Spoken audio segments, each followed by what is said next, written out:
আসসালামু আলাইকুম সুপ্রিয় শিক্ষার্থীবৃন্দ, আশা করি আপনারা সবাই ভালো আছেন। আজকে আমরা অ্যানালাইটিক অ্যান্ড ভেক্টর জিওমেট্রি সাবজেক্টের চ্যাপ্টার 7-এর সমতল চ্যাপ্টারের বেসিক বিষয় নিয়ে আলোচনা করব ইনশাল্লাহ। তো প্রথমে আমরা জানব সমতল সমীকরণটা কি। তো সমতল সমীকরণ হলো তোমার এক্স ওয়াই জেড এর ঘাত যদি 1 হয় তাহলে a x plus b y plus C z plus D equal to 0, এটাকে বলা হয় সমতল সমীকরণ। সবাই খাতা লিখে রাখো। তাহলে এটা কি সমতল সমীকরণ। তো সমতল সমীকরণগুলো এরকম আকারের হয়ে থাকে, ঠিক আছে। আচ্ছা, সবাই খাতা লিখে রাখো। এরপর আলোচনা করব, যদি একটা বিন্দু দেওয়া থাকে তাহলে সেই বিন্দুগামী সমতলের সাধারণ দ্বিঘাত সমীকরণ হবে তোমার a into x minus x one plus b into y minus y one plus c into z minus z one equal to 0। এই টাইপের প্রশ্ন কিন্তু আসছে সামনে। তো যাই হোক, সবাই খাতে লিখে রাখো, যদি কোনো একটা বিন্দু দেওয়া থাকে সেই বিন্দুকে আমি সমতল সমীকরণ হবে এরকম। খাতে লিখে রাখো, এটা সবাই খাতে লিখে রাখো। এরপর যদি অক্ষত্রয় খণ্ডিত আকার বা খণ্ডিত অংশে থাকে তখন সমতল সমীকরণ হবে তোমার, এগুলো কিন্তু সামনে অঙ্ক আছে অবশ্যই, এগুলো লাগবে তোমাদের, ঠিক আছে। তাহলে কোন একটা সমতল স্থানাঙ্ক যদি এ বি সি অংশ যদি খণ্ডিত থাকে তখন সমতল সমীকরণ হবে X by A plus Y by B plus C by Z by C equal to 1। এটা খাতা লিখে রাখো। এরপর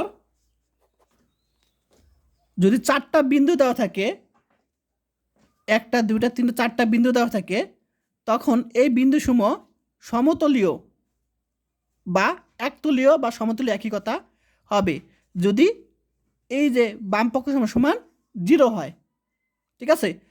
এখন এই যে তোমার x one Y one z one প্রথমটার এখানে বসাবো, x one x two y two z two এটা বসাবো, x three y three z three এবং x four y four z four বসাবো। এই জিনিসটা সমাধান করার জন্য আমরা এখানে 1 দিব, ঠিক আছে। এটা সবাই খাতা লিখে রাখো যে 4টা যদি বিন্দু দেওয়া থাকে তখন এই 4টা বিন্দু সমতলীয় বা একতলীয় হবে যদি এটা সমান 0 হয়। এরপর যদি 2টা সমতল দেওয়া থাকে, একটা সমতল একটা সমতল, তাহলে এই সমতল দ্বয়ের ছেদরেখাগামী সমতলের সমীকরণ হবে এইটার সাথে এটা, দেখো এই যে সমতল আছে এই সমতল এই অংশের সাথে যোগ করব, এই সমতলের অংশ যোগ করব, কিন্তু এই সমতলের সাথে আমরা কে গুণ করতে হবে। সবাই খাতা লিখে রাখো।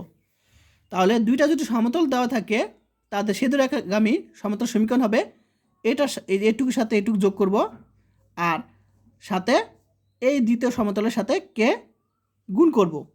এটা তোমার সমতল সমীকরণ, একটু সমতল সমীকরণ। এগুলো কিন্তু সামনে অঙ্ক আছে, অবশ্যই খাতে লিখে রাখো।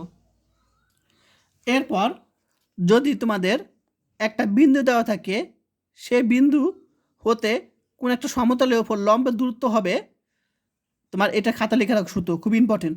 তাহলে কোন একটা সমতল এবং একটা বিন্দু দেওয়া থাকে তখন লম্ব দূরত্ব হবে a x one plus b Y one y plus C Z one plus D divided by x, এখানে একটু ভুল আছে, এখানে এখানে ওয়াই ওয়ান হবে, ঠিক আছে, এ বি সি হবে, এখানে ভুল আছে এখানে। তাহলে X one Y one Z ওয়ানের সহগের উপর হোল স্কয়ার রুট ওভার হবে, ঠিক আছে।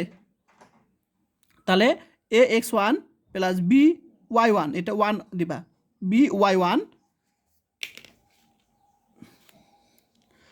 ভুল আছে এখানে 1 হবে, B Y one plus C Z one plus D equal to D plus D divided by এগুলোর সহগের উপর হোল স্কয়ার এবং রুট ওভার, ঠিক আছে।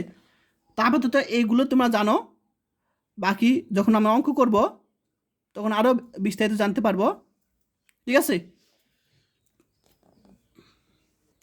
আর আরেকটা বিষয় সবাই জেনে রাখো, সেটা হলো এটাও তোমাদের জানা দরকার যে কোনো একটা বিন্দু দেওয়া থাকে এবং যদি দুইটা সমতল দেওয়া থাকে তখন আমরা লম্ব সমতল সমীকরণ কীভাবে নির্ণয় করব সেটা, ঠিক আছে। তাহলে প্রথমে আমরা এই প্রথম বিন্দুগামী সমতল সমীকরণ আমরা নির্ণয় করব। এই যে আমি প্রথমেই বুঝেছি কোন একটা সমতলে কোন একটা বিন্দু দেওয়া থাকলে সেই বিন্দুগামী সমতল সমীকরণ কী হবে, তো এটা আমরা লিখব। আর যেহেতু এখানে প্রশ্ন লেখা আছে যে দুইটা সমতলের লম্ব সমতল, তাহলে এই সমতলটা কি এই সমতল দ্বয়ের লম্ব। তাহলে